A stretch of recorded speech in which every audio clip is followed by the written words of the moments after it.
Chapters 1857, 1858, 1859, 1860। Chapter start. Chapter 1857 thieving heaven की असली inheritance को समझना। बूम। फैंग क्लैन के first supreme elder Fang Gong ने जोर से टेबल पर हाथ मारा और अपनी कुर्सी से उठ खड़े हुए। उनकी ऊँग में गुस्से की आग जल रही थी। यह सुंग बुजिन कितना लालची है। उसकी हिम्मत कैसे हुई हमसे हमारे क्लैन की थेफ्ट पाथ की असली इनहेरिटेंस मांगने की। समझता क्या है ये अपने आप को? सिर्फ एक रैंक 7 कल्टीवेशन वाला अकेला कल्टीवेटर है और उसकी हिम्मत देखो, मेरे फैंग क्लैन को ब्लैकमेल कर रहा है। मौत के ही लायक है ये। मार डालना चाहिए इसे। फैंग दी चांग की रिपोर्ट सुनकर फैंग गोंग गुस्से से तिलमिला उठे। फैंग दी चांग अब तक शांत हो चुका था। सुंग बुजिन में कुछ बात तो है। हमने सुंग बुजिन को रिक्रूट करने का डिसीजन उस वक्त के हालात से निपटने के लिए लिया था। सुंग बुजिन एक विजडम पाथ गो इमॉर्टल है और बहुत ही शातिर है। उसने आपसे थेफ्ट पाथ की असली इनहेरिटेंस मांगने के लिए बिल्कुल सही वक्त चुना है, जब हम उस आसानी से माना नहीं कर सकते।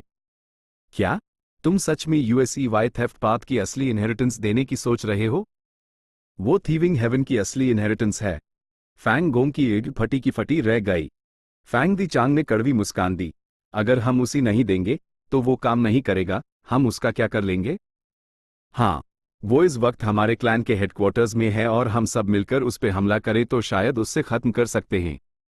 लेकिन उसी मारने के बाद क्या? उसकी मदद के बिना मेरे लिए डिवाइन बीन पलस को रिफाइन करना बहुत ही मुश्किल है और इसमें बहुत ज्यादा वक्त लग जाएगा। लेकिन अभी के सिचुएशन में फैंग क्लैन पर हर तरफ से प्रेशर है। अभी कुछ टाइम पहले तो रैंक 8 गो इमॉर्टल्स ने भी हमला किया था। ये काम फैंग युआन ने डू ड्रैगन जनरल्स को भेजा था करने के लिए, लेकिन उनका काम एकदम साफ था और उन्होंने अपने पीछे कोई निशान नहीं छोड़ा था। फैंग दी चांग का ज्यादातर ध्यान और एनर्जी डिवाइन बीन पलस पर थी, इसीलिए वो इस साजिश को समझ नहीं पाया। फैंग क्लैन में हर कोई यही मान रहा था कि ये या तो वेस्टर्न डेजर्ट के सुपर क्लान्स का काम है या वेस्टर्न डेजर्ट के कुछ बुरे इरादों वाले डिमोनिक इमॉर्टल्स का। यहां तक कि ये हेवनली कोर्ट का काम भी हो सकता है। फैंग गोंग चुप हो गया।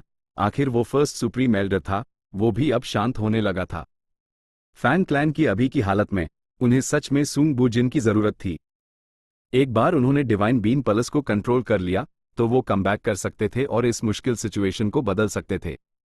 अगर फ्यूचर में fallen flower hall, inquiry dog और चिकन डॉग कूप रिस्टोर हो गए तो फैंग क्लैन की ओवरऑल स्ट्रेंथ शायद वेस्टर्न डेजर्ट के लगभग सभी राइचस पाथ सुपर फोर्सेस से आगे निकल जाती। सुंग बुजिन ही वो चाबी था जिससे फैंग क्लैन इस मुश्किल से निकलकर टॉप पर पहुंच सकता था। वो सच में एक विजडम पाथ गो इमॉर्टल है। ऐसे मौके पर काम छोड़ने की रिक्वेस्ट करना ही इस सुंग बुजिन में दम भी है और दिमाग भी। फैंग गोंग ठंडी मुस्कान के साथ बोला। फैंग दी चांग फैंग गोंग को अच्छे से जानता था और उसके टोन से समझ गया कि वो मान गया है। जाहिर सी बात है, जब फैंग क्लैन इस खतरनाक वक्त से निकल जाएगा, फैंग गोंग जरूर सुंग बुजिन को उसकी औकात दिखाएगा और अपने इस गुस्से को शांत करेगा। फैंग दी चांग मुस्कुराया। एक्चुअली सुंग बुजिन को लिहाज है। उसने मेरी विजडम पाथ इनहेरिटेंस नहीं मांगी और ना ही हमारे क्लैन के इमॉर्टल गू हाउसेस के सीक्रेट्स पर नजर डाली। अगर उसने ये रिक्वेस्ट की होती तब हम सच में डिलेमा में फंस जाते। फैंग क्लैन की बुनियाद थेफ्ट पाथ नहीं थी, कभी नहीं थी। थेफ्ट पाथ तो बस एक मौका था जो फैंग क्लैन ने एक अदरवर्ल्डली डेमन से स्कीम करके हासिल किया था। इतने सालों में फैंग क्लैन ने इस थीविंग हेवन की असली इनहेरिटेंस का इस्तेमाल उसकी लिमिट तक कर लिया था। जो थेफ्ट पाथ इमॉर्टल गू हाउस उन्होंने डोंगलू चेन पर बदला लेने के लिए इस्तेमाल किया था, वो असल में एक अधूरा प्रोडक्ट था। सिर्फ इतनी सी बात से ही कई सवालों के जवाब मिल जाते हैं। फैंग दी चांग हंसा। इस सुंग बुजिन की विजडम पथ में गहरी पकड़ है। और तो और इन दिनों उसकी मदद से मैंने काफी प्रोग्रेस की है। जरा उसकी रिक्वेस्ट तो देखो। उसने टाइमिंग का एकदम परफेक्ट और अनुभवी अंदाजा लगाया। उसने अपने लिए सबसे ज्यादा फायदा हासिल करते हुए हमारी बॉटम लाइन को क्रॉस नहीं किया। ऐसा करना आसान नहीं है। फैंग गोंग भी हंसा। ही तुम इस बंदे को कुछ ज्यादा हाई इंपॉर्टेंस दे रहे हो। तुम तो अब भी उसकी तारीफ कर रहे हो। फैंग दी चांग की इर्द चमकी। टैलेंट तो टैलेंट है, मैं अपने पर्सनल बायस की वजह से उसी कम कैसे समझ सकता हूं? अगर इस तरह का टैलेंट सच में हमारे क्लैन के लिए काम कर सके तो ये एक बेहतरीन चीज होगी। फैंग गोंग ने अपनी आंख छोटी की। सुंग बुजिन जैसे दिलेर बंदे को झुककर हमारे क्लैन के लिए लॉयल बनाना आसान नहीं होगा। एक राउंड की डिस्कशन के बाद फैंग क्लैन ने फैंग युआन को थीविंग हेवन की असली इनहेरिटेंस देखने की इजाजत दे दी। फैंग युआन को यूएस असली इनहेरिटेंस का कंटेंट मिल गया। ये सच में एक थीविंग हेवन की असली इनहेरिटेंस थी। इसका सार था किलर मूव, स्टील डाउ। उस जमाने में थीविंग हेवन डेमन वेनरेबल इसी किलर मूव की वजह से थेफ्ट पाथ बना पाया था। इस किलर मूव का महत्व जाहिर तौर पर बहुत बड़ा था। यह थेफ्ट पाथ का ओरिजिन था। फैंग युआन यूएसईवाई देखते हुए हैरान था। इस असली इनहेरिटेंस में स्टील डाउ की शान पूरी तरह से दिखाई गई थी, क्योंकि यह सिर्फ जिंदगियों या चीजों को नहीं बल्कि कुदरत को ही चुराता था। दुनिया का कोई भी डाउ मार्क इसके जरिए चुराया जा सकता था। इसके अलावा एक ऐसी चीज थी जिसे फैंग युआन बार बार देख रहा था और उसके मन में एक ख्वाहिश जाग रही थी। यह था थीविंग हेवन की असली इनहेरिटेंस में रिकॉर्ड किया गया थेफ्ट पाथ इमॉर्टल गू हाउस, थीव्स डे। मेरा theft path attainment level great grand master है, जबकि फैंग क्लैन के किसी भी गू इमॉर्टल के पास ऐसी अटेनमेंट नहीं है। तो भले हाईफैंग क्लैन की खासियत इमॉर्टल गू हाउसेस बनाने में है, वो हमेशा से थीव्स डे को रिपेयर करने में लाचार रहे हैं और उसी अधूरा छोड़ दिया है। फैंग युआन ने थीव्स डे के रेलेवेंट कंटेंट पर बस कुछ नजरें डाली और फैंग क्लैन की पीढ़ियों की मेहनत को देखा। उन सबने इस इमॉर्टल गू हाउस को रिपेयर करने की कोशिश की थी। भले ही कई क्रिएटिव आइडियाज द, लेकिन वो थेफ्ट पाथ से मैच नहीं करते थे और ज्यादा से ज्यादा बस ऊपरी लेवल के थे। लेकिन अगर मैं इसे रिपेयर करने की कोशिश करूं तो बात ही कुछ और होगी। फैंग युआन अंदर से हिला हुआ था, लेकिन थीविंग हेवन की असली इनहेरिटेंस का कंटेंट मांगना हाई उसकी लिमिट थी। फैंग युआन जानता था फैंग क्लैन उससे रिश्ता तोड़ने ही वाला था, लेकिन उन्होंने जबरदस्ती खुद को रोका। भले हाईफैंग क्लैन ने सीधे सीधे असली इनहेरिटेंस दे दी, उन्होंने इस बात को अपने दिमाग में गहरी चाप की तरह बसा लिया था। अगर वो एक कदम और आगे बढ़कर थीव्स दी मांग लेता तो यह हद से ज्यादा हो जाता और फैंग क्लैन की बर्दाश्त के बाहर होता। वो कभी नहीं मानते। और तो और, मेरे जैसा एक विजडम पाथ गू इमॉर्टल का थेफ्ट पाथ में इतना इंटरेस्ट लेना शक पैदा करेगा। फैंग दी चांग को कोई शक नहीं है, क्योंकि मैंने इसके लिए ठीक से जमीन तैयार की थी। पहले मैंने ग्रेट थीफ गोस्ट हैंड का इस्तेमाल किया, फिर मैंने वैन लियांग को मारने के लिए विजडम ग्रास्प का इस्तेमाल किया। इन चीजों ने फैंग क्लैन पर एक इंप्रेशन छोड़ा, इसलिए उन्हें यह सब नेचुरल लगा। लेकिन क्या इस थीविंग हेवन की असली इनहेरिटेंस में बस इतना हाई कंटेंट है? फैंग युआन ये बता नहीं सकता था। कम से कम यूसिस असली इनहेरिटेंस में कोई ऐसी कमी नहीं दिख रही थी जिससे वो नाखुश हो। लेकिन कुछ कहना मुश्किल था, क्योंकि फैंग क्लैन के पास विजडम पाथ का ग्रेट एक्सपर्ट फैंग दी चांग था। क्या होगा अगर मैं अभी हमला कर दूं और उन्हें सीधे लूट लूं? फैंग युआन ने सोचा। अपनी स्ट्रेंथ से फैंग क्लैन से निपटना उसके लिए मुश्किल नहीं था। फैंग गोंग ताकतवर था और आज के टाइम में एक रेयर स्ट्रेंथ पाथ रैंक 8 गू इमॉर्टल था, लेकिन वो अभी भी ड्यूक लॉन्ग से कमजोर था। उसकी और फैंग युआन की स्ट्रेंथ में अब भी एक गैप था। लेकिन फैंग युआन को यूएसईवाई निर्णायक रूप से हराने का कॉन्फिडेंस नहीं था। फैंग गोंग ने एक बार चेन यी को दबा दिया था और उसकी स्ट्रेंथ रैंक 8 में भी फर्स्ट रेट थी। और यह फैंग क्लैन का हेडक्वार्टर्स था, जहां कई अरेंजमेंट्स थे जिनके बारे में फैंग युआन को नहीं पता था। सबसे ज्यादा प्रोबेबिलिटी ये थी कि एक बहुत बड़ी लड़ाई शुरू हो जाती और पूरी दुनिया को इसके बारे में पता चल जाता। उस टाइम न सिर्फ फैंग युआन की आइडेंटिटी एक्सपोज हो जाती, बल्कि वेस्टर्न डेजर्ट के राइचस पाथ सुपर फोर्सेस को भी एक परफेक्ट बहाना मिल जाता फैंग क्लैन की मदद करके डेमन को खत्म करना, और वो सब फैंग क्लैन से निपटने के लिए आ जाते। और तो और, हेवनली कोर्ट भी चुप नहीं बैठता। उन्हें इतना अच्छा मौका मिलने पर वो जरूर गू इमॉर्टल्स भेजते। फैंग युआन ने काफी देर सोचा और फिर फैंग दी चांग की मदद करने और इस सिचुएशन को बनाए रखने का फैसला किया। ये सबसे बेस्ट प्लान था जो उसके फायदे से मैच करता था। फैंग युआन ने थीविंग हेवन की असली इनहेरिटेंस को पढ़ा और अब थकान या तकलीफ का रोना नहीं रोया। उसने अपनी पूरी कोशिश का इस्तेमाल करके फैंग दी चांग के साथ मिलकर डिवाइन बीन प्लस को जबरदस्ती रिफाइन करने में मदद की। कम से कम फैंग क्लैन के नजरिए से वो अपनी पूरी ताकत लगा रहा था। प्रोग्रेस अब भी मुश्किल थी, लेकिन हर बार थोड़ी थोड़ी जमा हो रही थी और आखिरकार क्वांटिटेटिव चेंज से क्वालिटेटिव चेंज हुआ। डिवाइन बीन प्लस का दरवाजा खुल गया, गू इमॉर्टल्स उसके अंदर जा सकते थे। ये एक बहुत बड़ी प्रोग्रेस थी। फैंग क्लैन में हर कोई एक्साइटेड था। फैंग दी चांग भी खुशी से हंस पड़ा। अन सबको फैंग क्लैन का उदय दिख रहा था। लेकिन अगला सच एक ठंडे पानी के बेसिन जैसा था जिसने फैंग क्लैन के गू इमॉर्टल्स के जज्बातों पर पानी फेर दिया। फैंग दी चांग ने कितनी भी कोशिश की, डिवाइन बीन प्लस को रिफाइन करने में जरा भी प्रोग्रेस नहीं हुई। ये पिछली सिचुएशन से एकदम अलग था। लगता है यहां से आगे डिवाइन बीन प्लस का स्ट्रक्चर उससे अलग है जो मैंने पहले डिड्यूस किया था, और इसमें पूरा बदलाव आ गया है। हम सिर्फ पूरे विजडम पाथ फॉर्मेशन को बदलकर हाई आगे बढ़ सकते हैं। फैंग दी चांग ने फैंग युआन से कहा। फैंग युआन ने सिर हिलाया, लेकिन हम इस विजडम पाथ फॉर्मेशन को कैसे बदलें? पहले हम डिवाइन बीन पल्स को प्रोब करके बहुत सारी इंफॉर्मेशन जमा कर पा रहे थे। साई, अगर हमारी मदद के लिए कोई वुड पाथ ग्रेट एक्सपर्ट होता तो ये बहुत आसान हो जाता। सिर्फ हम डू विजडम पाथ वालों के साथ हम सिर्फ अंधे गेसवर्क हाई कर सकते हैं। फैंग दी चांग ने कड़वी मुस्कान के साथ कहा, गेसवर्क करने के अलावा हम और कर भी क्या सकते हैं? डिवाइन बीन पैलेस का मामला एक जगह आकर रुक गया। Divine bean palace genesis lotus immortal venerable की क्रिएशन के लायक था। फैंग दी चांग और फैंग युआन जितना इस पर रिसर्च करते उतना ही उन्हें इसकी शान और चतुराई का एहसास होता। फैंग दी चांग ने अपना दिमाग खपाया और बहुत सोचा, लेकिन फिर भी कोई अच्छा सॉल्यूशन नहीं ढूंढ पाया। इसके उलट फैंग युआन के पास कई आइडियाज थे, लेकिन उसने कुछ नहीं बताया। इस दौरान यूज कर्म डिवाइन ट्री इस्तेमाल करने का कोई मौका नहीं मिला था।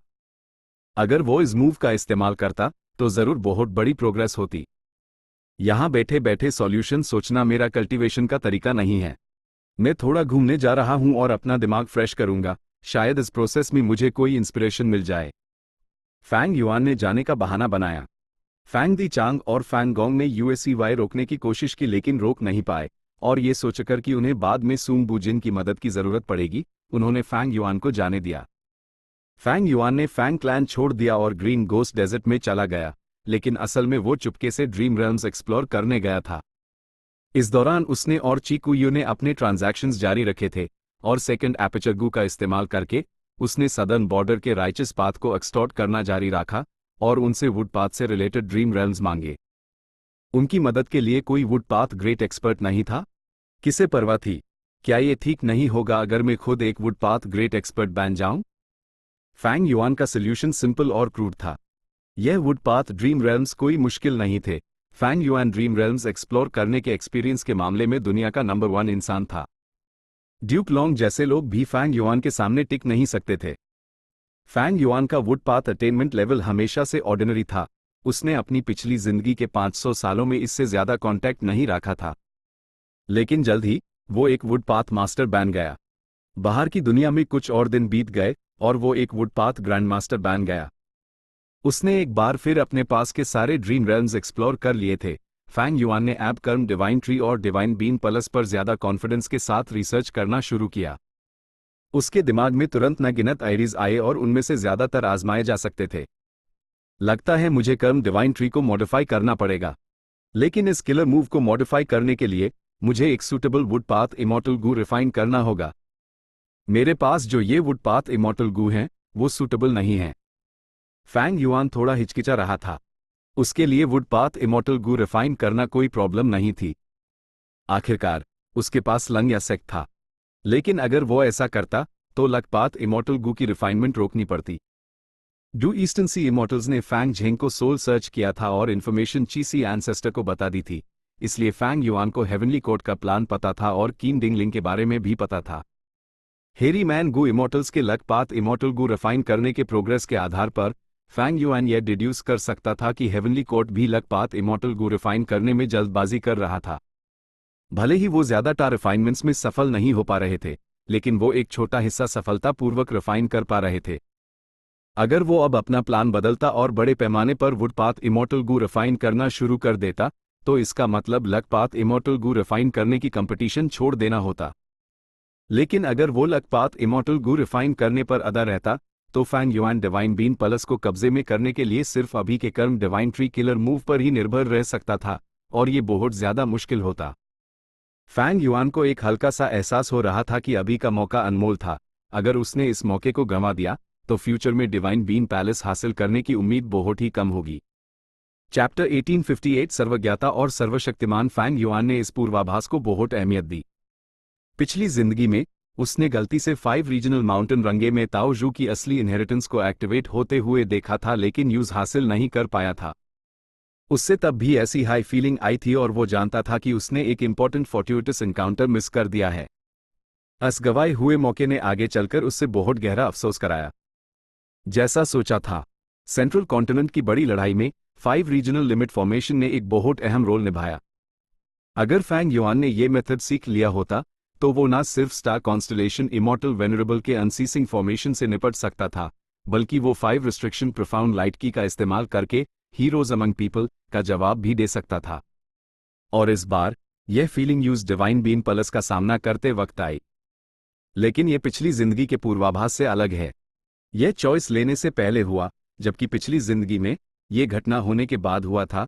मुझे इसका एहसास तब हुआ जब मैं ताओजू की असली इनहेरिटेंस मिस कर चुका था। क्या यह भी एक तरह की प्रोग्रेस है? अगर हाँ, तो इस प्रोग्रेस के पीछे कौन सा फैक्टर था? फैंग युआन गहरी सोच में डूब गया।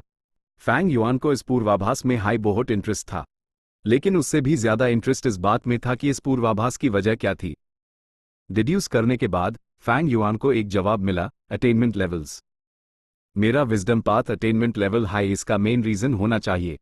विजडम पाथ मास्टर्स को इंट्यूशन हो सकता है, जबकि विजडम पाथ ग्रैंड मास्टर्स दूसरे पाथ्स की नकल कर सकते हैं। विजडम पाथ गु इमॉर्टल्स थॉट, विल और इमोशन को कल्टिवेट करते हैं। किसी भी फीलिंग का उभरना एक बहुत बड़े महत्व का शगुन होता है। ये दूसरे पाथ से अलग है। दूसरा है luck path. Luck path variables और चेंजेस के बारे में है। मेरा लक पाथ मास्टर लेवल पर है, इससे भी इंट्यूशन पैदा हो सकता है। उसके बाद है टाइम पाथ। पिछली जिंदगी में जब मुझे ताओजू की इनहेरिटेंस मिस होने का पूर्वाभास हुआ था, तब मेरा टाइम पाथ अटेनमेंट इसमें शामिल था। इस जिंदगी में मेरा टाइम पाथ अटेनमेंट पहले से ही क्वाजी सुप्रीम ग्रैंड मास्टर है, इसलिए मैं आने वाले कुछ सिचुएशंस को और बेहतर तरीके से महसूस कर सकता हूं। इसी वजह से मुझे ये पूर्वाभास पहले ही हो गया और मैं इस चॉइस की अहमियत को जानता हूं। टाइम पाथ अटेनमेंट में बढ़ोतरी ने पूर्वाभास के ऑर्डर को बाद से पहले में बदल दिया था। ये एक क्वालिटेटिव चेंज था। आखिरी है वुड पाथ अटेनमेंट लेवल। क्योंकि ये डिवाइन बीन पलस से जुदा है और मेरा वुड पाथ अटेनमेंट लेवल पहले ऑर्डिनरी था, इसलिए पूर्वाभास धुंधला और अजीब सा लग रहा था। लेकिन जब main would path grand master बन गया, तो पूर्वाभास में जो मिसिंग एलिमेंट था वो भर गया और वो एक कॉन्क्रीट फॉर्म में आ गया। Wisdom path attainment, luck path attainment, time path attainment और वुड पाथ अटेनमेंट, इन चारों अटेनमेंट लेवल्स ने एक दूसरे को सप्लीमेंट और कॉम्प्लीमेंट किया और एक जादुई पूर्वाभास बनाया। ऑर्डिनरी गु इमॉर्टल्स ये कभी नहीं कर सकते थे। पुराने जमाने से लेकर अब तक शायद ही कोई दूसरा इंसान होगा जिसने फैंग युआन की तरह हर पथ को कल्टिवेट किया हो। सही से कहा जाए तो फैंग युआन की पिछली जिंदगी के 500 सालों में स्पेक्ट्रल सोल डेमन वेनरेबल ने सॉवरन इमॉर्टल फीटस गु को रिफाइन किया था, जिसने सॉवरन इमॉर्टल बॉडी को बनाया। ऑफ कोर्स फ्यूचर अनिश्चित था। फ्यूचर में ड्रीम रेल्म्स हर जगह उभरेंगे। गु इमॉर्टल्स इन ड्रीम रेल्म्स के जरिए हर तरह के पाथ्स में अपने अटेनमेंट लेवल्स में तेजी से बढ़ोतरी हासिल कर सकते हैं। जब ये अटेनमेंट लेवल्स कंबाइन होंगे, तो कौन कह सकता है कि वो पूर्वाभास पैदा नहीं कर सकेंगे? फैंग युआन ने आगे एनालाइज किया, पूर्वाभास की बुनियाद विजडम पाथ अटेनमेंट है। टाइम पाथ अटेनमेंट का लेवल यह तय करता है कि पूर्वाभास घटना से पहले होगा या बाद में। लक पाथ अटेनमेंट मुझे कुछ खास बदलावों के प्रति और भी सेंसिटिव बना सकता है। और वुड पाथ या दूसरे रेलेवेंट पाथ्स का अटेनमेंट लेवल पूर्वाभास के स्कोप को प्रभावित करता है।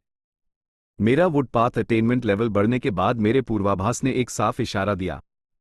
अगर मेन फ्यूचर में अपने दूसरे पाथ्स को भी पर्याप्त रूप से बढ़ा लूं, तो मैं हर चीज में पूर्वाभास हासिल कर सकता हूं। ये कौन सा रेल्म होगा? उसी पाल फैंग युआन के दिमाग में 2 शब्द चमके, सर्वज्ञता, सर्वशक्तिमान। नहीं, सर्वशक्तिमान होना शायद नामुमकिन है, लेकिन सर्वज्ञता हासिल की जा सकती है। फैंग युआन का एक्सप्रेशन सोच में डूबा हुआ था। जब सभी पाथ्स का अटेनमेंट लेवल एक खास डिग्री तक पहुंच जाएगा, तो वो सभी चीजों के बारे में पूर्वाभास पैदा कर सकते हैं। इस लेवल का पूर्वाभास सर्वज्ञता के बहुत करीब था। और अगर सभी पाथ्स की कल्टिवेशन सॉवरन इमॉर्टल बॉडी जैसी बुनियाद पर टिकी हो, तो ये सर्वशक्तिमान के भी करीब होना चाहिए, है ना? सर्वज्ञता, सर्वशक्तिमान, फैंग युआन ने धीरे से कहा। उसका दिल कांप गया और उसकी नजर तेज हो गई। अगर मैं इस लेवल तक पहुंच गया, तो मैं जरूर इटर्नल लाइफ का रास्ता साफ साफ देख पाऊंगा। फैंग युआन अंदर से एक्साइटेड था। भले ही उसके पास बहुत सारे एक्सपीरियंसेस दी और वो कई बार रिबॉर्न हुआ था, पिछले एक्सपीरियंसेस अब उसके लिए ज्यादा मददगार नहीं थे। ऐसी बहुत सी चीजें थी जिन्हें उस खुद प्रोब करना और अनुमान लगाना था।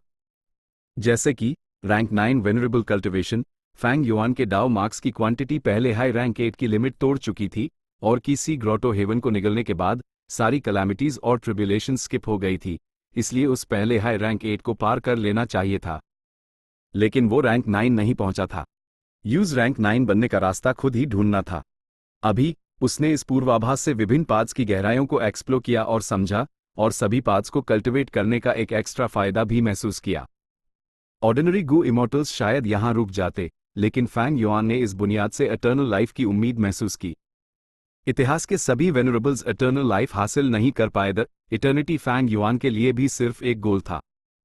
उसके पास इस गोल को हासिल करने का कोई क्लू नहीं था, ना ही कोई प्रैक्टिकल आइडियाज।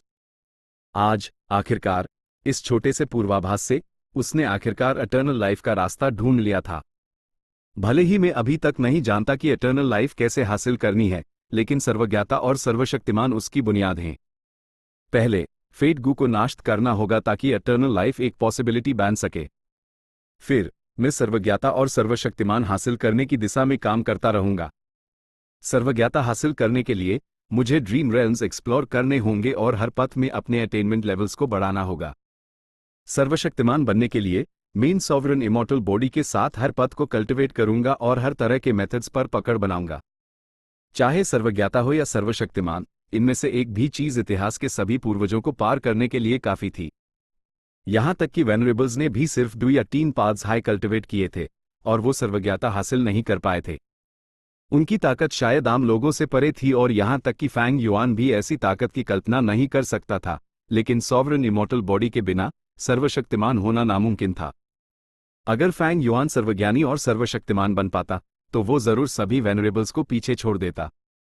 इस वक्त वो एटर्नल लाइफ जो वेनरेबल्स कभी हासिल नहीं कर पाए, उसके लिए एक पॉसिबिलिटी बन जाती। एक मिनट रुको, प्रोफेसी ऑफ 3 वेनरेबल्स ने साफ इशारा दिया था कि ग्रेट ड्रीम इमॉर्टल वेनरेबल सबसे स्ट्रॉन्ग वेनरेबल होगी।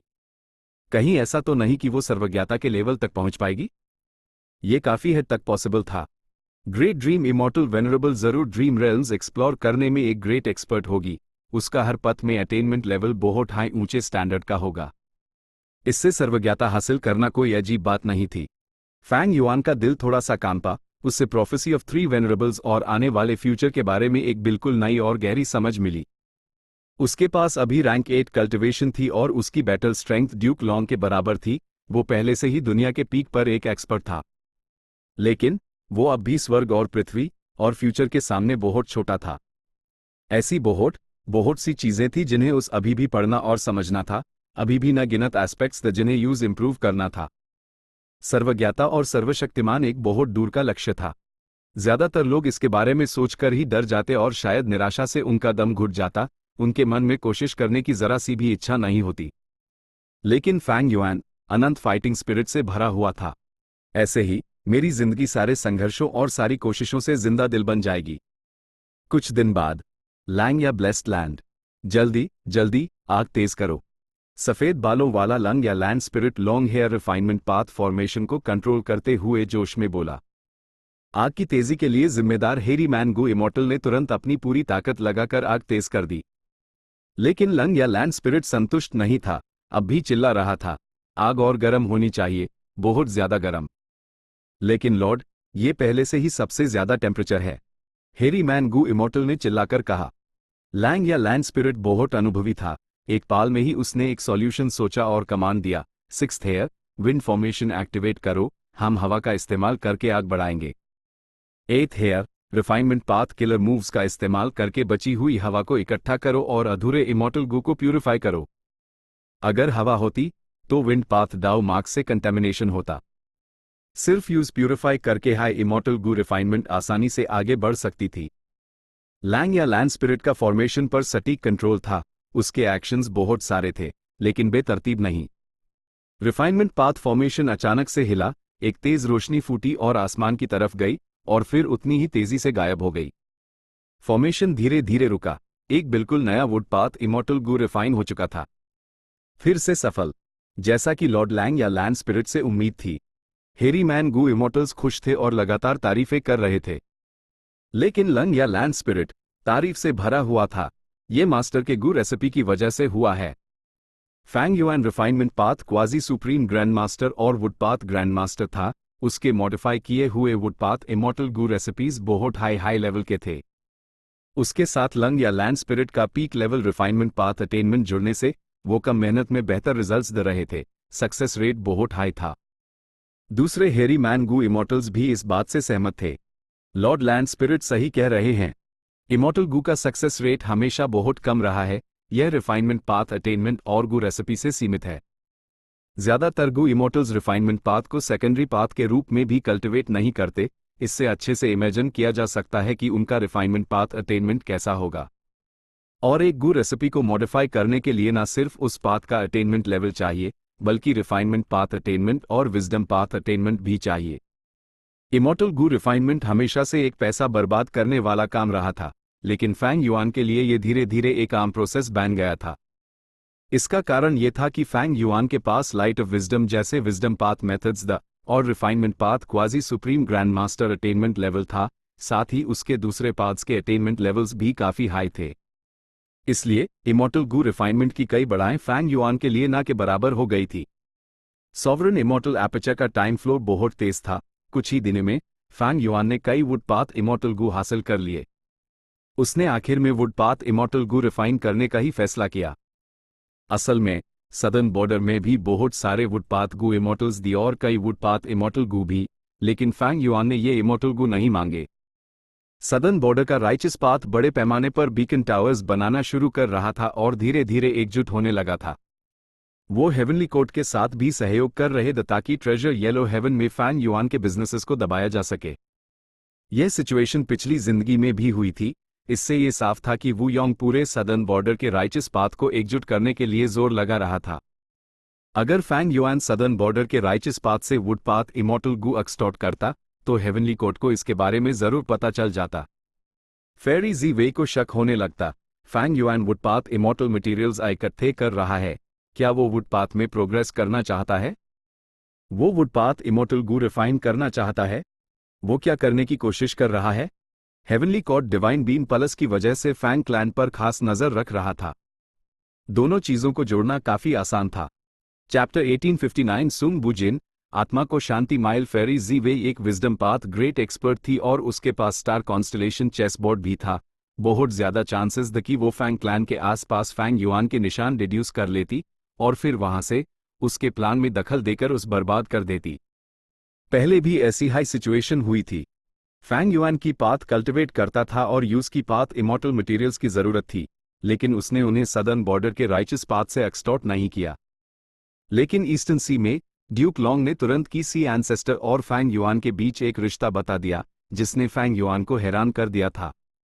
अगर फैंग युआन ने सदर्न बॉर्डर के राइचस पाथ से की पाथ इमोर्टल मटेरियल्स एक्सटॉर्ट किए होते तो ईस्टर्न सी में ड्रैगन पलस की लड़ाई के दौरान ड्यूक लॉन्ग शायद पहली नजर में हाई फैंग युआन का भेद समझ जाता। वो ड्यूक लॉन्ग को धोखा देने में बाल बाल बचा था। वो एक्सपोज होने से बस एक कदम दूर था। कई बार लोगों को सस्ते फायदों का लालच करने के बजाय लॉन्ग टर्म के बारे में सोचना पड़ता है।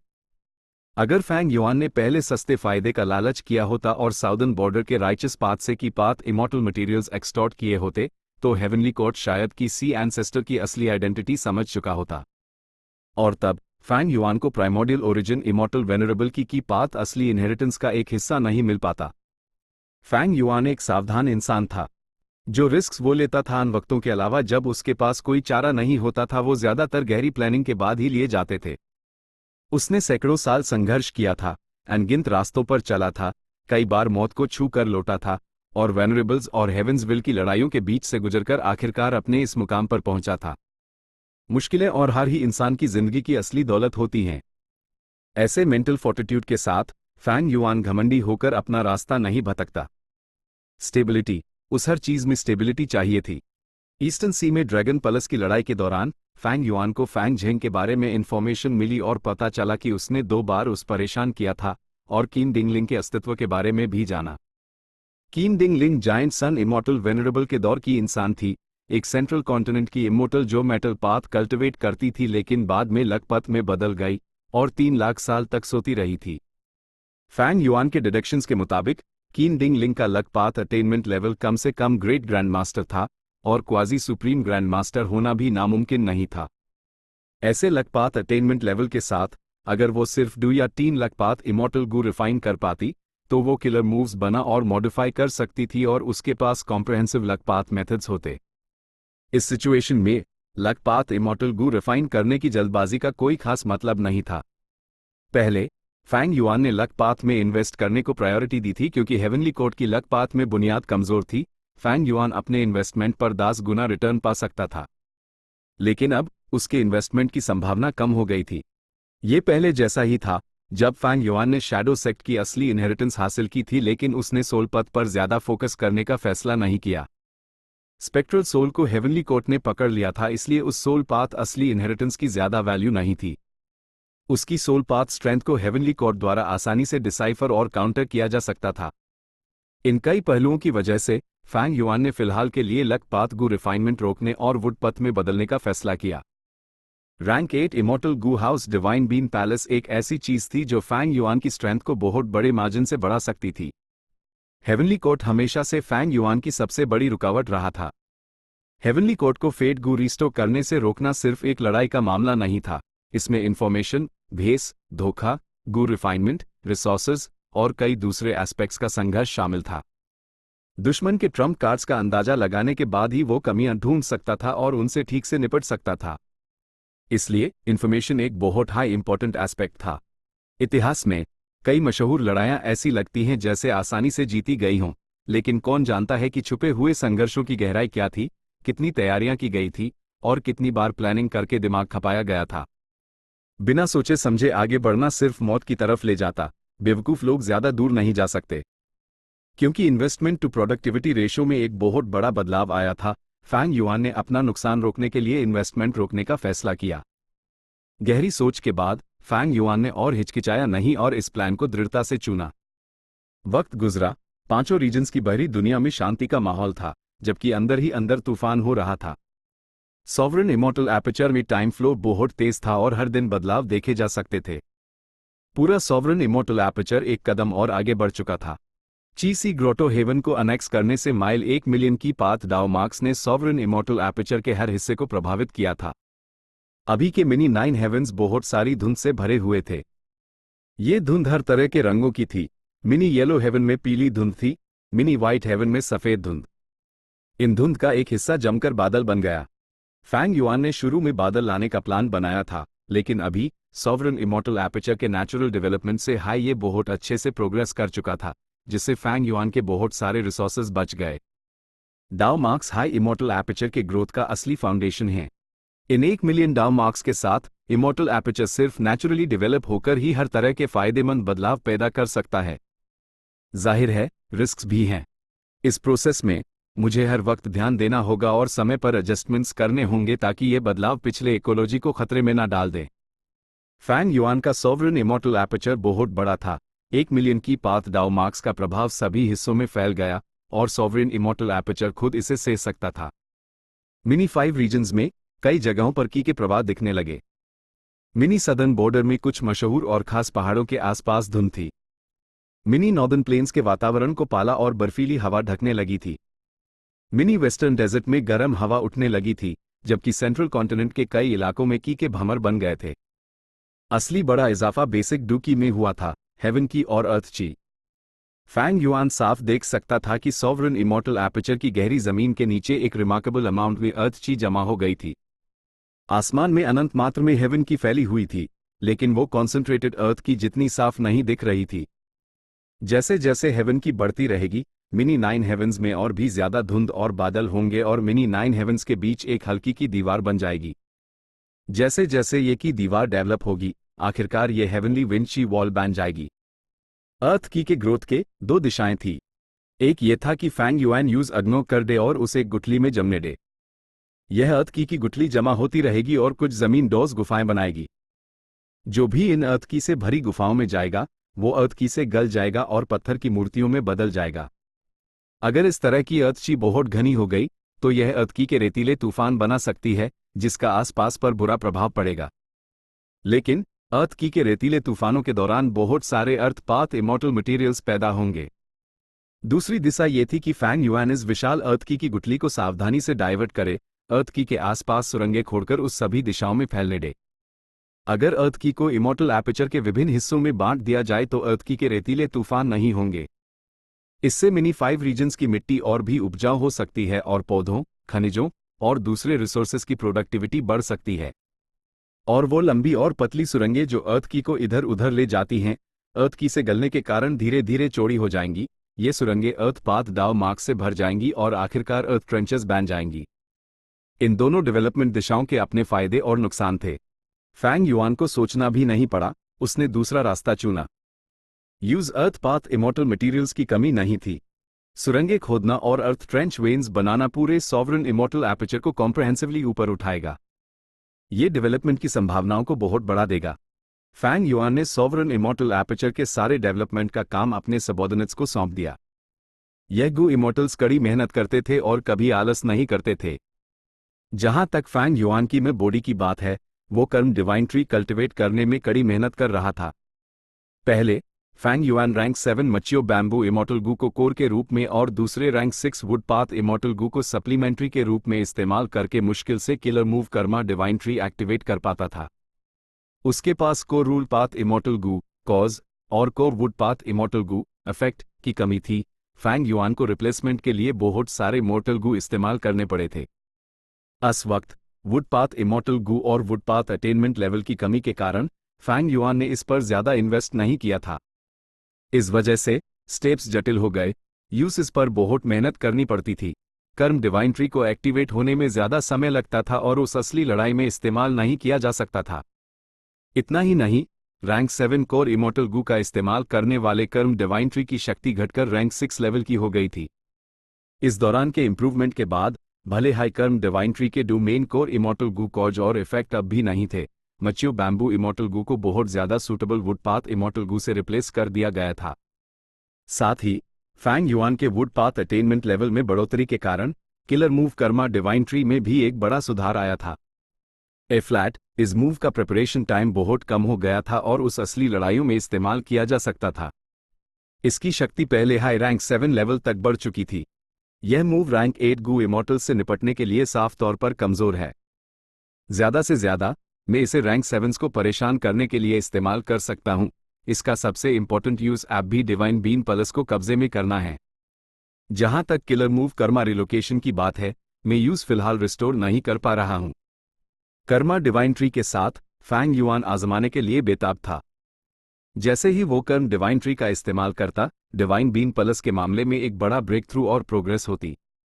लेकिन divine bean palace Fang clan के हेडक्वार्टर्स में था। फैंग युआन पहले सिर्फ फैंग दी चांग की मदद कर रहा था और उस हमला करने का कोई अच्छा मौका नहीं मिला था, भले ही वो हर वक्त डिवाइन बीन प्लस के कांटेक्ट में था। वो ये मौका कैसे बनाएगा? फैंग युआन इस इशू को सॉल्व करने से पहले ही फैंग दी चांग ने यूज एक बार फिर फैंग क्लैन लौटने के लिए रिक्वेस्ट किया। असल में इस दौरान जब Fang Yuan wood path cultivate कर रहा था, फैंग क्लैन ने यूज बार बार लौटने के लिए कहा था। लेकिन इस बार फैंग दी चांग ने खुद एक लेटर भेजा जो पिछली कुछ बारों से अलग था। लेटर में फैंग दी चांग ने साफ साफ फैंग युआन को इन्फॉर्म किया, उसने डिवाइन बीन प्लस को रिफाइन करने का एक तरीका ढूंढ लिया है। जब तक वो इस मेथड से चलेंगे, वो जरूर डिवाइन बीन प्लस को रिफाइन कर लेंगे और इस इमॉर्टल गू हाउस पर कब्जा कर लेंगे। इससे फैंग युआन में एक तेज क्यूरियोसिटी जागी। फैंग दी चांग ने भी एक ब्रेक थ्रू हासिल कर लिया था। क्या चल रहा है? फैंग युआन ने सुंग बू जिन का भेस फिर से बनाया और फैंग क्लैन लौट गया। ये मेरा प्लान है, ब्रदर सुंग बू जिन, आपको क्या लगता है? फैंग दी चांग ने फैंग युआन को अपना प्लान समझाया और पूछा। फैंग युआन सोच में पड़ गया। फैंग दी चांग सच में एक wisdom path great grand master था। उसने सच में एक कारगर तरीका सोचा था। वो था एक घर से दूसरे घर को तोड़ना। फैंग दी चांग का कॉन्क्रीट प्लान था कि डिवाइन बीन प्लस के अंदर एक टेम्पररी इमॉर्टल गू हाउस बनाया जाए। यह इमॉर्टल गू हाउस पहले डिड्यूस और प्रोब करेगा, फिर सेल्फ डेटोनेट करेगा और वो शक्तिशाली धमाका तुरंत डिवाइन बीन प्लस के इंटरनल डिफेंस को तोड़ देगा। फैंग क्लैन फैंग युआन जैसा नहीं था। वो इतने कम समय में वुडपथ में ब्रेक थ्रू हासिल नहीं कर सकते थे और एक वुडपाथ ग्रैंड मास्टर नहीं बन सकते थे। लेकिन फैंग दी चांग ने डिवाइन बीन प्लस से निपटने के लिए फैंग क्लैन की स्पेशलिटी का पूरा इस्तेमाल किया। लेकिन ऐसे जबरदस्ती वाले मूव से डिवाइन बीन पैलेस डैमेज हो सकता है, फैंग युआन ने कहा। फैंग दी चांग ने कड़वी मुस्कान के साथ कहा, कुछ नहीं किया जा सकता। फैंग क्लैन की सिचुएशन दिन ब दिन बिगड़ती जा रही है। लेकिन जब तक हम डिवाइन बीन प्लस को रिफाइन कर लेते हैं और उसकी डैमेज्ड हालत को सीक्रेट रखते हैं, कौन साफ साफ बता पाएगा? फैंग युआन ने तेवर चढ़ाए। पहली बात, भले हाई डिवाइन बीन प्लस के अंदर एक इमॉर्टल गू हाउस बनाना मुश्किल है, लेकिन हमारे फैंग क्लैन के फाउंडेशन से ये पॉसिबल होना चाहिए। लेकिन उसके बाद क्या? डिवाइन बीन प्लस के गहरी ऑपरेशन मैकेनिक्स को प्रोब करने के लिए एक गू इमॉर्टल को इमॉर्टल गू हाउस को कंट्रोल करके हर वक्त डिवाइन बीन प्लस का सामना करना होगा और डिवाइन बीन प्लस में बदलावों के अनुसार इमॉर्टल गू हाउस को एक्टिवेट करना होगा। और इस आधार पर, इस शर्त के साथ कि गू इमॉर्टल को हर वक्त इमॉर्टल गू हाउस को एक्टिवेट रखना होगा, इमॉर्टल गू हाउस को डेटोनेट होकर डिवाइन बीन प्लस का एक हिस्सा नाश करना होगा ताकि उसके पास कोई डिफेंसिव स्ट्रेंथ ना बचे। लेकिन अगर ऐसा है तो इमॉर्टल गू हाउस के अंदर का गू इमॉर्टल बहुत बड़े खतरे में नहीं होगा? फैंग युआन ने अपनी नज़र फैंग दी चांग पर टिका दी। इमॉर्टल गू हाउस को चलाने का उम्मीदवार बिना किसी शक के एक विजडम पाथ गू इमॉर्टल हाई था। यह फैंग युआन या फैंग दी चांग के बीच की बात थी। किसे भेजे? फैंग युआन तुरंत समझ गया कि फैंग क्लैन इस बार उस लौटने पर क्यों जोर दे रहा था, लेकिन वो कभी भी इतना खतरनाक काम नहीं करेगा। फैंग दी चांग फैंग युआन के विचार जानता था और मुस्कुराकर बोला, चिंता मत करो भाई, हम तुम्हें अकेले इमॉर्टल गू हाउस कंट्रोल करने के लिए नहीं कहेंगे, हम ये साथ में करेंगे। जब ये काम पूरा हो जाएगा, फैंग क्लैन तुम्हारे योगदान का इनाम जरूर देगा। मैं मान सकता हूं, लेकिन मुझे इमॉर्टल गू हाउस के कंस्ट्रक्शन के पूरे प्रोसेस में शामिल होना है। फैंग दी चांग की आंख में एक तेज चमक आई, वो थोड़ा हिचकिचाया और फिर सिर हिलाया। ये हो सकता है। आओ चलो अभी काम शुरू करते हैं। प्लस के अंदर एक इमॉर्टल गू हाउस बनाना आसान नहीं था, ये एक फॉर्मेशन के अंदर दूसरा फॉर्मेशन सेट करने से बहुत ज्यादा मुश्किल था। कई बार बनाया गया इमॉर्टल गू हाउस बिना किसी वजह के टूट जाता था। फैंग क्लैन का नुकसान बहुत हुआ, लेकिन खुशकिस्मती से इस एस्पेक्ट में उनका फाउंडेशन सच में बहुत गहरा था। साथ ही फैंग युआन ने अपनी असली काबिलियत का इस्तेमाल करके कभी कभी कई लॉजिकल कॉन्सेप्ट्स दिए और इमॉर्टल गू हाउस सफलतापूर्वक बन गया। फैंग दी चांग और फैंग युआनस इमॉर्टल गू हाउस में घुसे जो एक गोल छत वाले टेंट जैसा दिखता था। उन्होंने डिवाइन बीन प्लस के अंदर के मैकेनिक्स और गहराइयों को प्रोब करना शुरू किया।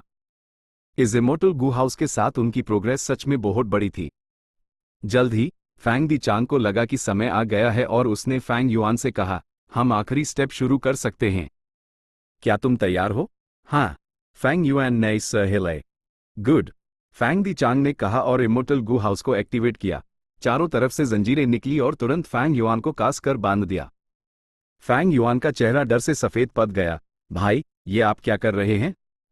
फैंग दी चांग ने यूज गहराई से देखा और गहरे मतलब के साथ कहा, भाई सुंग बू जिन, फैंग क्लैन तुम्हारी कुर्बानी को नहीं भूलेगा। तो ये बात थी, तुम मुझे नाश्त करना चाहते हो, इस इमॉर्टल गू हाउस को नहीं। फैंग युआन को अचानक समझ आया, इमॉर्टल गू हाउस को भी डेटोनेट करना होगा। फैंग दी चांग ने कहा, लेकिन सिर्फ इमॉर्टल गू हाउस के डेटोनेशन की पावर ऑर्डिनरी है। सिर्फ तुम जैसे एक विजडम पाथ गू इमॉर्टल की कुर्बानी देकर ही मैं एक इंस्टेंट ब्रेक थ्रू कर सकता हूं और विजडम पथ में एक और भी ऊंचे लेवल तक पहुंच सकता हूं। फिर मैं डेटोनेशन की इस महान शक्ति का इस्तेमाल करके डिवाइन बीन प्लस को कब्जे में कर सकता हूं। ओह भाई सुंग बू जिन, मैं जानता हूं कि यह तुम्हारे साथ गलत है, लेकिन अब कोई और रास्ता नहीं बचा है। तुमने भी फैंग क्लैन की हालत देखी है, कृपया फैंग क्लैन के भविष्य के लिए मर जाओ। फैंग दी चांग ने फैंग युआन के सामने गहराई से झुककर प्रणाम किया। फैंग युआन घबरा गया और जोर जोर से गालियां देने लगा। फैंग दी चांग का एक्सप्रेशन ठंडा हो गया। तुम भी एक फैंग क्लैन के मेंबर हो, तुम एक अच्छे काम के लिए मर रहे हो। आत्मा को शांति माइल। जैसे ही उसने ये कहा, उसने आखिरी मेथड एक्टिवेट कर दिया। चैप्टर 1860 तुम कुछ ज्यादा ही जानते हो। फैंग गोंग, जो डिवाइन बीन प्लस के पास छिपा हुआ था, बेचैन हो रहा था। क्या हो रहा है? डिवाइन बीन प्लस से कोई हरकत क्यों नहीं हो रही? कुछ हुआ क्या? फैंग गोंग ने समय का हिसाब लगाया। फैंग दी चांग की फैंग युआन के खिलाफ साजिश सिर्फ उसका अकेला फैसला नहीं था, उसने इस प्लान को फैंग गोंग और दूसरों के साथ डिस्कस किया था। क्योंकि उन्हें डर था कि सुंग बू जिन, जो एक विजडम पाथ गू इमॉर्टल था, यूज शक हो सकता है, इसलिए फैंग गोंग पैलेस के बाहर छिपा हुआ था ताकि कोई भी अनहोनी ना हो। फर्स्ट सुप्रीम एल्डर, आप शांत रहिए। सेकेंड सुप्रीम एल्डर ने पूरी प्लानिंग के बाद हाई एक्शन लिया है। उनकी स्ट्रेंथ भी सुंग बू जिन से ज्यादा है और साथ ही प्लस के बाहर इमॉर्टल फॉर्मेशन और प्लस के अंदर इमॉर्टल गू हाउस का सपोर्ट है। सुंग बू जिन की हार लगभग तय है। और तो और, अगर सेकेंड सुप्रीम एल्डर के तरफ से कोई गड़बड़ होती है और वो सिचुएशन कंट्रोल नहीं कर पाते, तो वो हमें जरूर मैसेज भेजेंगे। पास में खड़े थर्ड सुप्रीम एल्डर ने आश्वासन दिया। वो सफेद बालों वाला एक बूढ़ा आदमी था, जिसने पीले रंग का चोगा पहना हुआ था। तुम सही कह रहे हो। फैंग गोंग ने सिर हिलाए। ठीक उसी वक्त डिवाइन बीन पैलेस के अंदर से एक धमाका हुआ। फैंग गोंग और फैंग हुआशेंग ने एक दूसरे की तरफ देखा, फिर फैंग हुआशेंग बोला, शुरू हो गया। इमॉर्टल गू हाउस डेटोनेट हो गया है। चलो देखते हैं। फैंग गोंग तुरंत डिवाइन बीन पैलेस की तरफ भागा। डिवाइन बीन पैलेस का दरवाजा पहले सख्ती से बैंड था, लेकिन फैंग दी चांग ने फैंग युआन की मदद से पैलेस का एक हिस्सा पहले हाई रिफाइन कर लिया था, जिससे फैंग गोंग और फैंग हुआशेंग सीधे अंदर जा सकते थे। Second Elder. फैंग गोंग की एक सिकुड़ गई जब उसने एक इमॉर्टल गू हाउस के मलबे में भारी जख्मी और खून से लथपथ फैंग दी चांग को देखा। सेकंड एल्डर, आप ठीक हैं? हिम्मत रखिए। फैंग हुआशेंग भी जल्द ही पहुंच गया और तुरंत हीलिंग मेथड्स का इस्तेमाल करने लगा। वो फैंग क्लैन का सबसे कुशल हीलिंग गू इमॉर्टल था। जैसा कि उम्मीद थी, उसके इलाज से फैंग दी चांग धीरे धीरे होश में आ गया। उसने कमजोरी से कहा, वो सूंग बू जिन अपनी ताकत छिपा रहा था, भले हाई यूएसपी एम्बुश करने में सफल रहा, लेकिन उसके काउंटर अटैक से मुझे भी चोट लगी है और मुझे कुछ समय आराम करना होगा। लेकिन divine beam palace. Fang Di चांग अपनी बात पूरी करता, उससे पहले हाई फैंग गोंग ने बीच में टोका, second Elder, divine beam palace की बात मत करो। तुम हमारे फैंग क्लैन का दिमाग हो, हमारे स्ट्रैटेजिस्ट। फैंग क्लैन तुम्हारे बिना नहीं रह सकता। थर्ड एल्डर को तुम्हारी चोटों का इलाज करने दो। फैंग गोंग के शब्द दिल को छू लेने वाले थे। फैंग हुआशेंग ने जोड़ा, सेकंड एल्डर, ज्यादा जोर मत डालिए, आपकी चोटें हल्की नहीं हैं, आपको फर्स्ट एल्डर की बात सुननी चाहिए। आइए, मैं आपको सीक्रेट रूम में ले चलता हूं ताकि मैं आपका ठीक से इलाज कर सकूं। ठीक है। फैंग दी चांग ने कमजोरी से अपनी आंख बैंड कर ली। यूज सीक्रेट रूम ले जाया गया और फैंग हुआशेंग ने उसका इलाज किया। इलाज 1 दिन और 2 रातों तक चला। इलाज पूरा होने के बाद फैंग हुआशेंग अकेले फैंग गोंग से मिलने गया और रिपोर्ट दी। हालत कैसी है? फैंग गोंग ने पूछा। फैंग हुआशेंग ने जवाब दिया, फर्स्ट सुप्रीम एल्डर को रिपोर्ट कर रहा हूं, कोई इशू नहीं है। मैंने सेकंड एल्डर के खून, सोल और बॉडी को चेक किया, सब कुछ असली है। और तो और, एंसेस्ट्रल हॉल में लाइफ टैबलेट गू और सोल लैंटन गू में कोई बदलाव नहीं है, इसलिए सेकंड एल्डर आप भी वही हैं। जैसा कि पता चला, फैंग हुआशेंग सिर्फ फैंग दी चांग का इलाज नहीं कर रहा था, बल्कि उसके पास फैंग दी चांग को चेक करने का एक सीक्रेट टास्क भी था। फैंग गोंग ने सिर हिलाया, मुझे सेकंड एल्डर पर भरोसा है, लेकिन इंस्पेक्शन जरूरी है। सदर्न बॉर्डर का राइचस पाथ 5 रीजन्स में मजाक का पात्र कैसे बन गया? इसलिए क्योंकि उन्होंने फैंग युआन को घुसने दिया। भले हाई सूंग बू जिनस डेमन फैंग युआन के लेवल का नहीं है, वो आखिरकार एक विजडम पाथ गू इमॉर्टल है। हम अब भी उसके सारे मेथड्स के बारे में नहीं जानते, हम जितना सावधान रहे उतना अच्छा है। और तो और, सेकंड सुप्रीम एल्डर ने खुद मुझे ये आइडेंटिटी इंस्पेक्शन अरेंज करने के लिए कहा था। फैंग हुआशेंग हंसा, आप दोनों सच में बहुत चिंता करते हैं। जहां तक मैं देख रहा हूं, वो सूंग बू जिन शायद एक रैंक 7 विजडम पाथ एक्सपर्ट हो, लेकिन आखिरकार वो एक अकेला कल्टीवेटर है, उसकी फाउंडेशन लिमिटेड है। हमारा फैंग क्लैन एक सुपर फोर्स है, हमने उसके खिलाफ साजिश रचने के लिए लगभग अपनी पूरी ताकत लगा दी और एक इमॉर्टल गू हाउस भी डेटोनेट कर दिया। ये कहा जा सकता है कि हमने इसके लिए कोई कसर नहीं छोड़ी। इतनी ताकत के फर्क के साथ सूंग बू जिन से छुटकारा पाना कोई मुश्किल काम नहीं है। अगर वो जिंदा है तो मुझे उसका शरीर देखना है, अगर मर गया है तो मुझे उसकी लाश देखनी है। मैंने सूंग बू जिन की लाश या सोल नहीं देखी, इसलिए मैं थोड़ा चिंतित हूं। फैंग गोंग की नजर थोड़ी भारी थी। हा, वो विजडम पाथ कल्टिवेट करता है, ट्रांसफॉर्मेशन पाथ नहीं।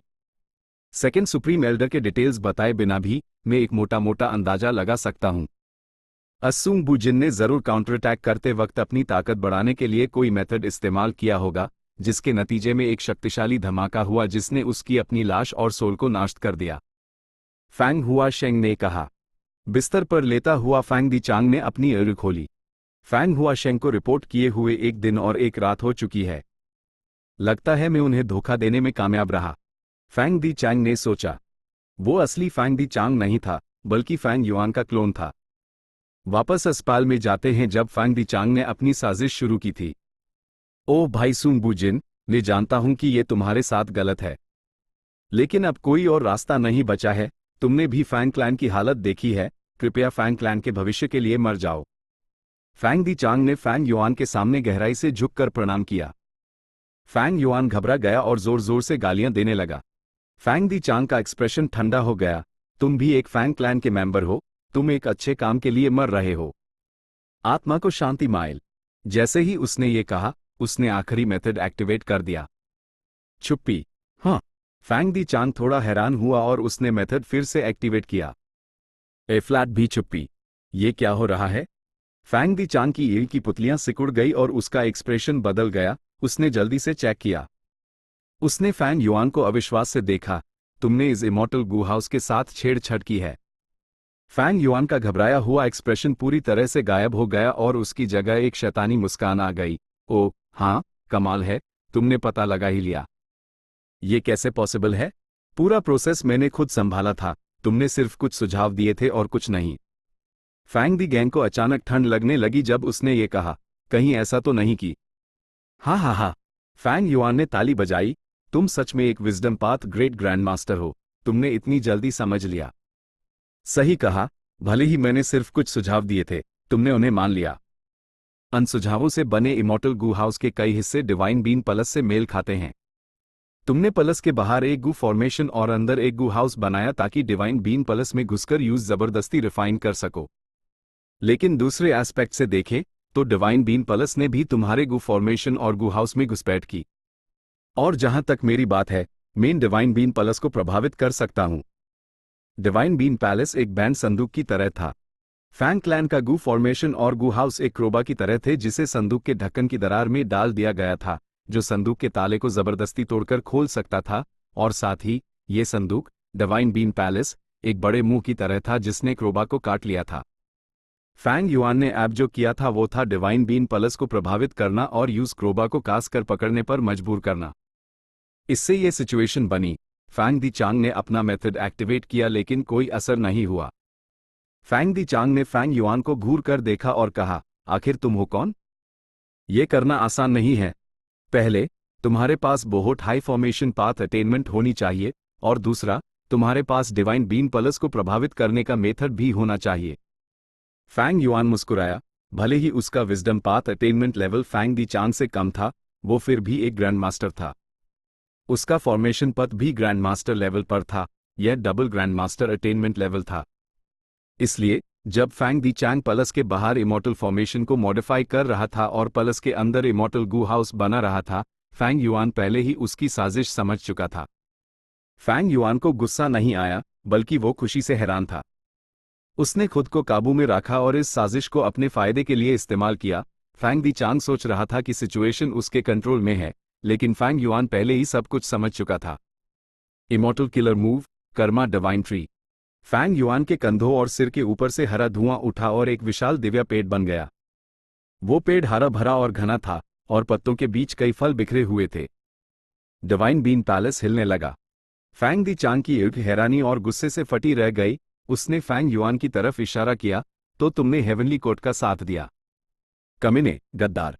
वो कर्म डिवाइन ट्री से परिचित था क्योंकि उसने एक बार चेन यी से लड़ाई की थी और इस किलर मूव का अनुभव किया था। एफ्लैट जब उसने इस मूव को फिर से देखा, तो उसका पहला ख्याल फैंग युआन के बारे में नहीं, बल्कि यह था कि सुंग बुजिन ने हेवनली कोर्ट का साथ दिया है और हेवनली कोर्ट ने यूज डिवाइन बीन पैलेस वापस लेने के लिए कर्म डिवाइन ट्री दिया है। जब से फैंग क्लैन ने डिवाइन बीन पैलेस पर कब्जा किया था और चेन यी को भगाया था, वो हेवनली कोर्ट को अपना सबसे बड़ा दुश्मन मानते थे। डर के मारे फैंग दी चांग के माथे पर पसीना आने लगा, क्योंकि उसके दिमाग में यह ख्याल आना लाजमी था, अगर ये सच में हेवनली कोर्ट की साजिश है, तो सुंग बुजिन के पास जरूर बैकअप होगा। शायद हेवनली कोर्ट के रैंक 8 गू इमॉर्टल्स पहले से हाई फैंग क्लैन के हेडक्वार्टर्स के बाहर छिपे हुए हैं। फैंग दी चांग की गलतफहमी देखकर फैंग युआन ने कोई सफाई नहीं दी, बल्कि कर्म डिवाइन ट्री पर फोकस किया। ये पहली बार था जब वो खुलेआम इस मूव का इस्तेमाल कर रहा था। फैंग युआन ने जल्द ही देखा कि डिवाइन बीन पैलेस इस मूव पर रिस्पॉन्ड कर रहा है और धीरे धीरे अपना विरोध छोड़कर इस किलर मूव के मालिक को स्वीकार कर रहा है। जल्द ही फैंग दी चांग हिल भी नहीं पा रहा था। टेम्पररी इमॉर्टल गू हाउस में गू इमॉर्टल्स को कैद करने का प्रभाव था। फैंग दी चांग ने इस काबिलियत का इस्तेमाल सुंग बुजिन के खिलाफ करने का इरादा किया था, लेकिन फैंग युआन का प्रभाव फैंग दी चांग से कहीं ज्यादा था, और डिवाइन बीन पलस के दबाव से फैंग दी चांग खुद कैदी बन गया। अच्छा, बहुत अच्छा, सुंग बुजिन। मैं हार मानता हूं, मुझे मार दो।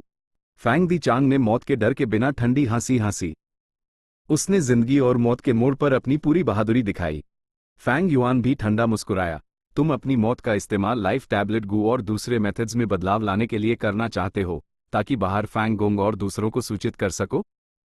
ऐसी सोच काबिले तारीफ है, लेकिन मैं इस जाल में नहीं फांसूंगा। मैं तुम्हारी सोल निकालूंगा और फिर अपनी स्प्लिट सोल से तुम पर कब्जा कर लूंगा। तुम्हारा शरीर नहीं मारेगा और तुम्हारी सोल भी नहीं मिटागी, इसलिए लाइफ टैबलेट गू में कोई बदलाव नहीं आएगा। ए फ्लैट से मैं इस फैंग दी चैंग क्लोन का इस्तेमाल करके तुम्हारी जगह लूंगा और फैंग क्लैन में घुसपैठ करूंगा।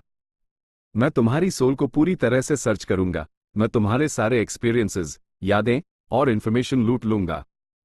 HMPH नामुमकिन, तुम इसके बारे में भूल जाओ। फैंग दी चांग ने ठंडी सांस भरी। तुम्हें लगता है एक स्प्लिट सोल को चेक नहीं किया जा सकता? मेरी सोल के बारे में डिटेल्स फैंग क्लैन में रिकॉर्ड हैं। कोई भी फर्क तुम्हें एक्सपोज कर देगा। और तो और, तुम्हारे पास बहुत कम वक्त है। मैंने पहले HI फर्स्ट सुप्रीम एल्डर और दूसरों के साथ एक टाइम लिमिट सेट की है। अगर वो मुझे टाइम लिमिट से पहले नहीं देखते, तो वो तुरंत मुझे रीइंफोर्स करने के लिए अंदर आ जाएंगे। इस वक्त भले ही तुम्हारे पास हेवनली कोर्ट के रीइंफोर्समेंट्स हों, तुम कब तक टिक पाओगे? गुस्से में फर्स्ट एल्डर फैंग गोंग जरूर तुम्हें कीमा बना देगा। इसलिए सुंग बूजिन, मेरे फैंग क्लैन के साथ कोऑपरेट करो। हेवनली कोर्ट तुम्हारा इस्तेमाल कर रहा है, भले ही वो मेरे खिलाफ साजिश कर रहे हैं। वो प्रैक्टिकल रूप से तुम्हारी जिंदगी की परवाह नहीं कर रहे। फैंग दी चांग ने यूं समझाया। फैंग दी चांग सच में एक wisdom path great grand master के लायक था। उसके शब्द तेज और बिना किसी गलती के थे। वो असल में फैंग युआन को भड़का रहा था। उसके शब्द बहुत लॉजिकल भी थे। फैंग युआन मुस्कुराया और फैंग दी चांग को गहराई से देखा। फैंग दी चांग भी फैंग युआन को घूर रहा था और फैंग युआन का एक्सप्रेशन देखकर उसका चेहरा सफेद पड़ गया, क्योंकि उसने एक और भी ज्यादा भयानक सच सोचा। तुमने मेरे ही खेल में मुझे मात दी। इतने कॉन्फिडेंस के पीछे कोई वजह जरूर होगी। इस प्लान को पूरा करने के लिए तुम्हारे पास एक हाई फॉर्मेशन पाथ और विजडम पाथ अटेनमेंट होनी चाहिए, और तो और तुम्हारे पास अद्भुत सोल पाथ मेथड्स भी होने चाहिए। नहीं, तुम्हें हेवनली कोर्ट ने नहीं भेजा है। तुम फैंग युआन हो। फैंग दी चांग का चेहरा मौत जैसा सफेद पड़ गया। यूज समझ आ गया। सिर्फ इसलिए कि उसके पास कर्म डिवाइन ट्री था, यह जरूरी नहीं था कि वो हेवनली कोर्ट से हो। चेन यी को फैंग युआन ने मारा था, यह बात फैंग युआन ने खुद ही फैलाई थी। तालियन तालियन तालियन। फैंग युआन ने ताली बजाई। सच में एक wisdom path great grand master के लायक हो। फैंग दी चांग ने अपनी पलकें झपकाई और अपना थूक निगला। फैंग युआन, हम कोऑपरेट कर सकते हैं। ऐसा झगड़ा करने की कोई जरूरत नहीं है। कृपया हमारे फैंग क्लैन की ताकत और ईमानदारी पर विश्वास करो। फैंग दी चांग की एड़ अचानक से फटी रह गई। उसके माथे पर नसें उभार आई और उसका चेहरा लाल हो गया, जैसे कोई अदृश्य हाथ उसका गला दबा रहा हो और उसकी नाक बैंड कर रहा हो। उसका दम घुट रहा था। उससे बात करते वक्त Fang Yuan divine bean pulse को प्रभावित करने पर कंसंट्रेट कर रहा था। इस प्रभाव ने आखिरकार एक क्वालिटेटिव चेंज हासिल कर लिया था। फैंग युआन, सब कुछ डिस्कस हो सकता है। फैंग युआन ने मुस्कुराते हुए सिर हिलाया। यह सच में एक wisdom path great grand master के लिए यहां मरना अफसोस की बात है, लेकिन तुम कुछ ज्यादा ही जानते हो। अगले हाइपैल, फैंग दी चांग की एट पलट गई और उसके मुंह से झाग निकलने लगा। उसका शरीर कुछ बार थरथराया और फिर वो मर गया। Chapter and.